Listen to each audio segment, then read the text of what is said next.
bouclier dans le casque. Alors, comment ils vont les trésors? C'est nous les trésors. Oui, c'est vous. J'aime bien vous voir le matin. Alors, on commence avec Julia, qui va nous proposer un petit voyage ce matin, un voyage insolite du côté de Beyrouth, du côté du Liban.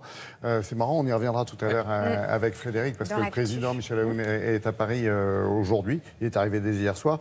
Beyrouth qui a été marqué forcément par la guerre, j'allais dire les guerres, parce qu'il y en a eu des conflits, et jusqu'à pas très longtemps. Et les stigmates de la guerre, de ces conflits dans la ville, ont tendance à s'effacer? Non. Non, il ne s'efface pas. On ne peut pas dire qu'il s'efface. Beyrouth, c'est vraiment une ville emblématique pour le graphe et pour le street art depuis les années 90.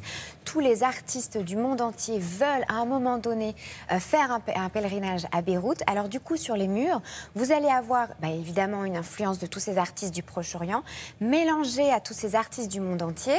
Et puis, c'est là où on comprend à quel point cette ville est une ville monde, parce que ça se voit sur les murs.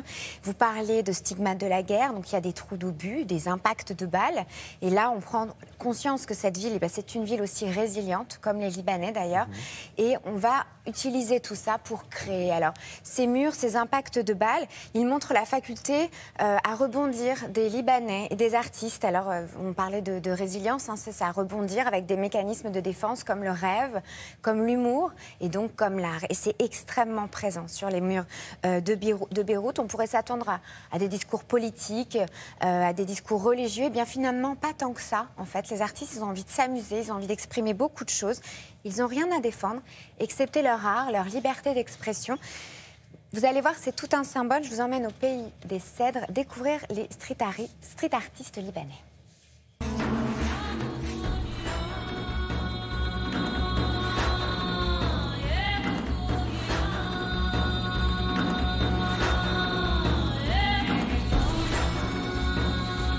À chaque fois que l'on parle du Liban, soit on va parler de l'après-guerre, soit on va parler des problèmes politiques, ou soit on va parler de la jet set, des pop stars, etc. J'ai rien contre, mais il y a autre chose. Il y a une culture underground, il y a des jeunes qui dessinent, qui dansent. Pour moi, Beyrouth, c'est un bâtiment criblé de balles, mais recouvert de jolies fresques, recouvert de dessins, recouvert de couleurs. Ça peut être violent des fois, mais il y a aussi de la joie, il y a aussi des rires, il y a aussi des larmes.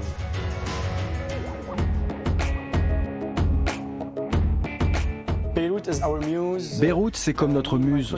Mon frère jumeau et moi adorons cette ville. On a traversé beaucoup de conflits, de hauts, de bas, mais nous n'avons jamais cessé de l'aimer. Et c'est pour cela que nous adorons la peindre, pour l'embellir, pour couvrir les impacts de balles. Beyrouth, c'est toute notre vie. C'est vraiment tout pour nous. Il y a toujours un message derrière notre art. Nous parlons de cette société de marionnettes où personne n'est libre, où tout le monde est sous contrôle.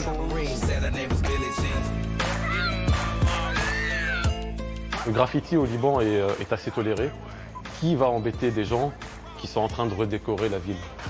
Qui va embêter des gens qui vont transformer un mur criblé de balles à moitié détruit en une œuvre artistique? Personne.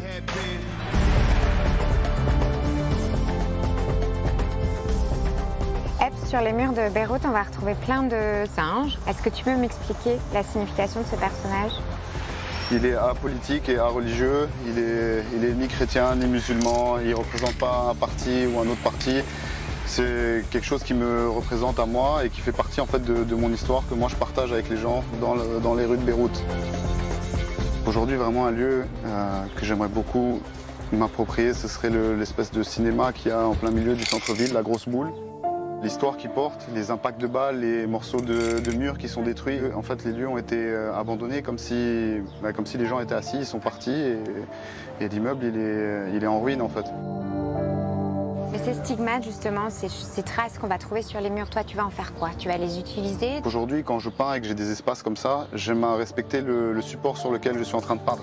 L'idée à travers ça, c'est aussi de faire que les gens portent un nouveau regard sur ce mur. À partir du moment où moi je m'approprie ce mur et que je pose ma pièce dessus, peu importe si j'ai un message direct ou si je suis juste en train de mettre des couleurs, je fais en sorte que les gens regardent ce mur différemment.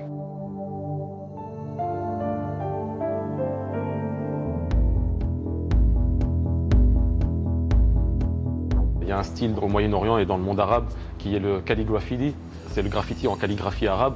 Donc il y a tous ces différents styles-là qui s'entremêlent. On peut passer du jour à la nuit, de l'enfer au paradis et les deux en même temps des fois.